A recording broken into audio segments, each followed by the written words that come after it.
Hey, I'm Dave McAllister. Welcome back to Daylight Chronicles, an open conversation where I share with you some of the things that I am learning in real time, sometimes a little delayed, to be honest, but some of the things that I am learning about what it is to live with bipolar 1 disorder.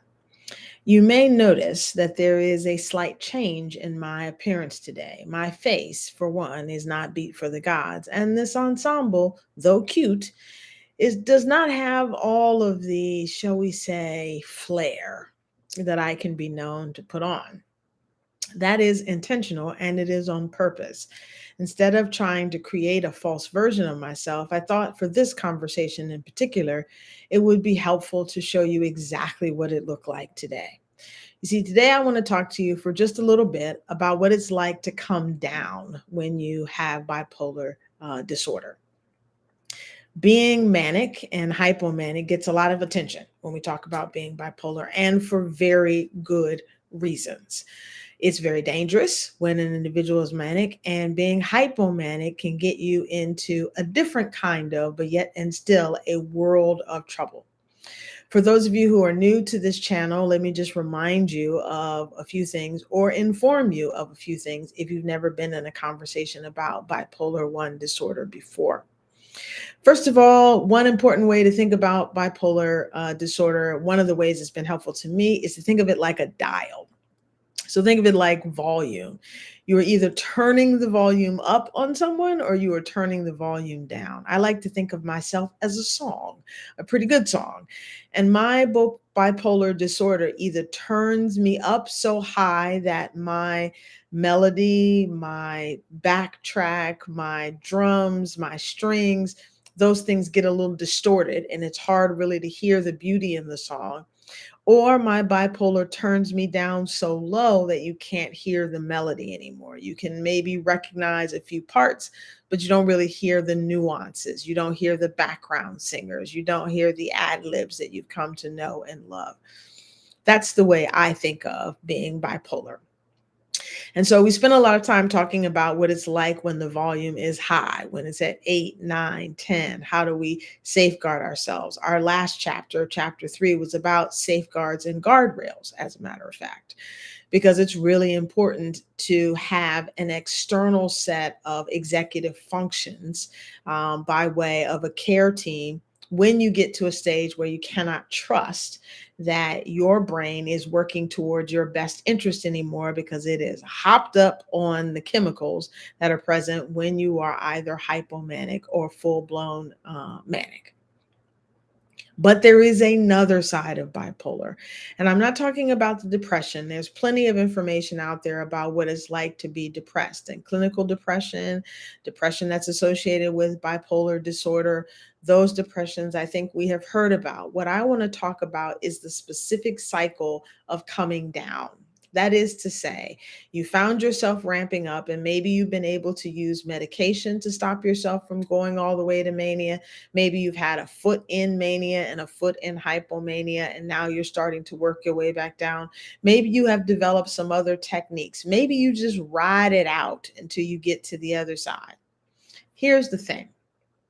When you are hypomanic, you have a lot more energy and you have a lot more focus.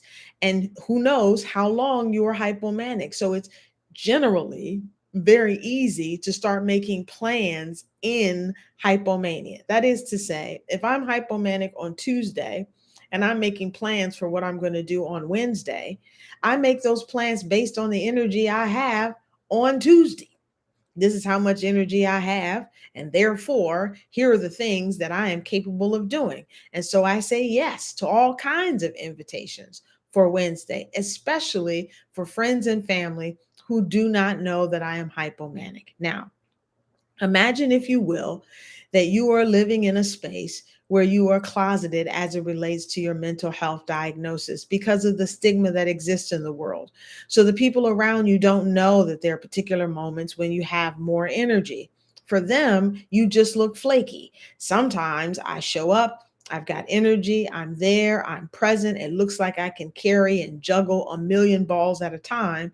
But then there are other moments, and I do mean other moments, when all of a sudden it becomes incredibly difficult to get me to follow through on email, to follow through on meetings, to show up all the places I said I was going to show up. And again, I'm not talking about depression.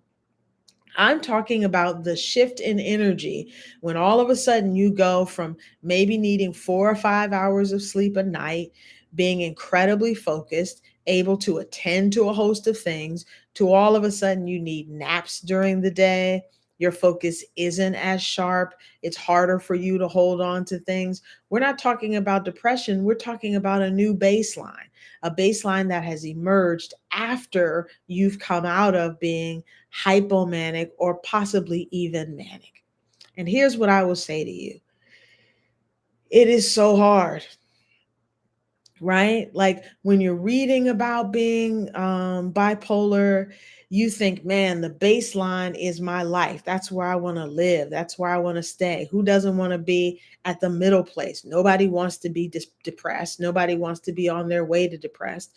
And hypomania, before you experience it, looks scary as shit, right? Like this is the step right before mania. This is the space right before I start blowing up stuff that's important to me, things that matter to me in my life. I mean, blowing up as a metaphor, not literally.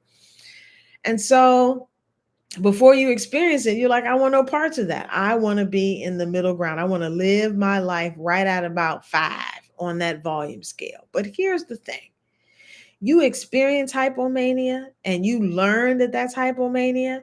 And all of a sudden, you start looking back over your life and you recognize some of the most creative, some of the most connected, some of the most grounding, some of the most significant moments you've had in your life, you have likely had when you were what? Say it for the people in the back: hypomanic. Right? Some of the times when you felt like you really got it, you really understood it, whatever the it is in your life, you really understood your faith, you really understood your family, you really understood your partner, you really understood yourself.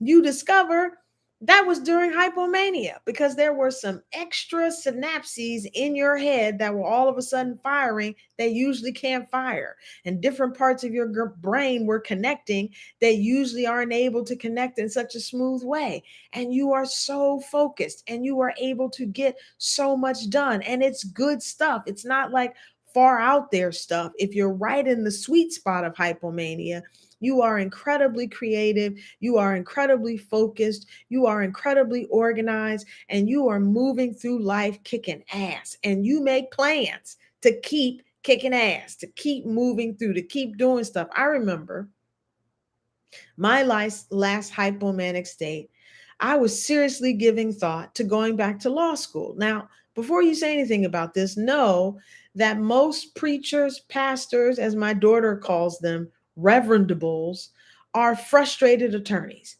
We have a little bit of that in us. And they say that a lot of attorneys are unfulfilled clergy. Now, this is just an expression. I don't know how true it is. You'd have to check in with some attorneys. But I will say this: it wasn't the first time I thought about law school, but it was the first time I felt like, man, I could do this. I could do this. I could sit up all night. I could read these materials. I could write these papers. I could understand this law. I would be able to do this. And a good friend of mine who knew I was hypomanic said to me, let's not make any plans until we come out of hypomania. But what if that good friend hadn't known? And they just heard me speaking with such conviction and such joy and such energy. And they knew that I had thought about being an attorney since I was a kid, that I'd gone into ministry. And they knew that for whatever reason, I wasn't engaging in ministry right now. They saw me flailing, trying to figure out what I was going to do next. A good friend would have engaged me in some conversation about law school and then maybe helped me to do an application. And now today, what would have been the middle of the semester, right, or towards the end of the semester, I would have been having all kinds of difficulty because the energy with which I had begun the semester, the work that I had been completing at the level I had been completing it, when I came out of hypomania, that would have shifted. And how big is a shift depends on what's going on with me on a biochemical level. So it is so hard. And I can look back today. I can look back at a church I served. I can look back at when I was in seminary. I can look back at when I was in college. And it makes so much sense why I would start the semester off gangbusters. Didn't matter if it was the fall semester or spring semester. I would start on a high. My teachers would love me. I would be crushing it. And then somewhere around the middle to the end, it was like I would run out of gas. And I thought all kinds of negative things about myself. I thought that I was lazy. I thought that I was unmotivated. And I had people who would stand over me and almost berate me, trying to get me to do better. And I had professors who were significantly disappointed in me. And all the time, what was likely happening was I was shifting out of a hypomanic state and into my baseline, which is strong and good and true and productive, but not as productive, not as focused as I am in hypomania. So there's a little bit of sadness that comes when you remember your energy level at one thing, and then all of a sudden your energy level isn't that anymore. When you remember your focus and your acumen at one level, and all of a sudden it isn't that anymore. It's hard. It's There's no other word. It's hard. It's hard because who doesn't want to be at their best? And if you're not at your best, who doesn't want to feel like they're in control of getting to their best? If I get a good night's sleep, if I make sure I have a hearty breakfast, if I exercise in the morning, if I do those three things in combination, then I'll be at my best.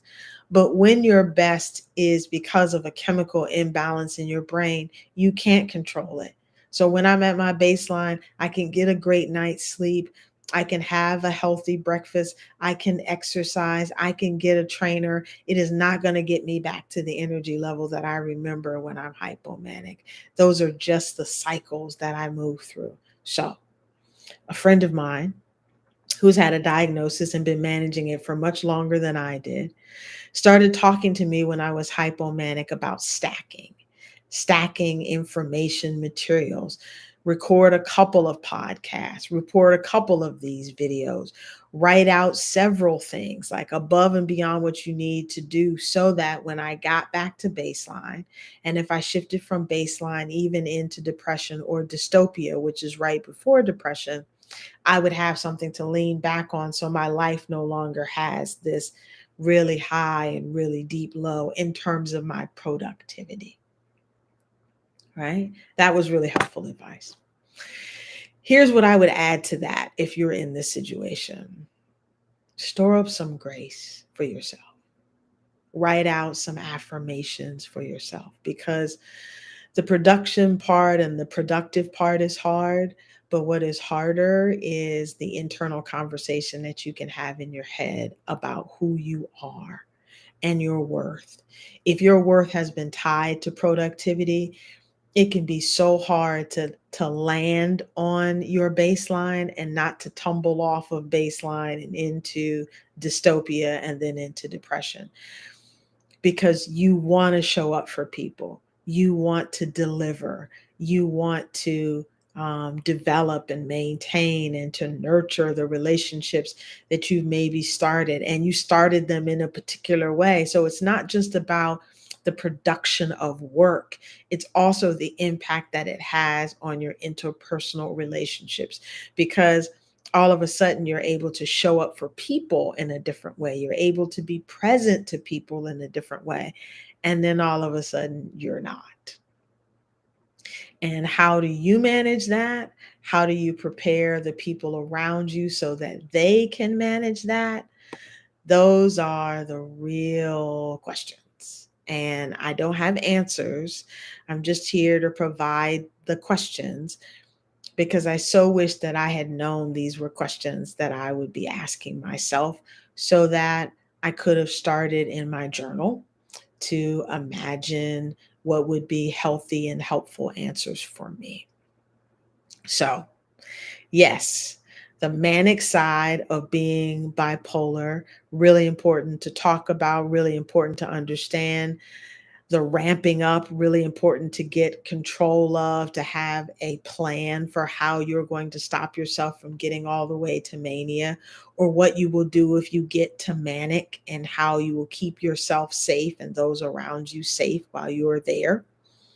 But also really important to talk about what it's like when you begin to ramp down. It's not all good news. It is good news, but it's not all good news. And so, how do you do that in a way that allows you to continue to feel good about yourself, allows you to continue to be in right relationship with the people that are around you, allows you to continue to excel or to do well enough at your place of employment, your job, right? Such that you're able to maintain that employment.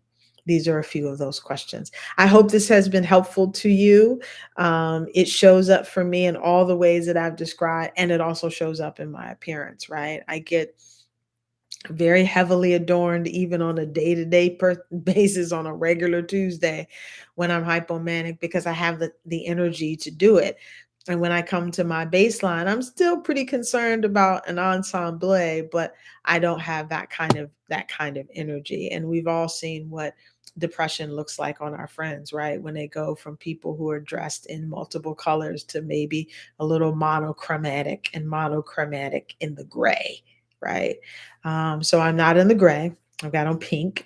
Um, I'm not there, but I am coming down, and I am remembering what it was like the last time I came down, which was the first time that I was aware I had been hypomanic. So it was the first time I could really examine the way down and what it meant. For my Patreon subscribers, I'm going to do a second part of this, which will talk about the impact on relationships. Specifically, I talked a lot about productivity today, but I do want to talk about how this impacts relationships, romantic relationships, intimate relationships, which may or may not be romantic, to be specific. But I'll put that content up in a little bit. So thank you for stopping by. As always, I offer this to you in love. I hope that it is received in love, because it is shared in love.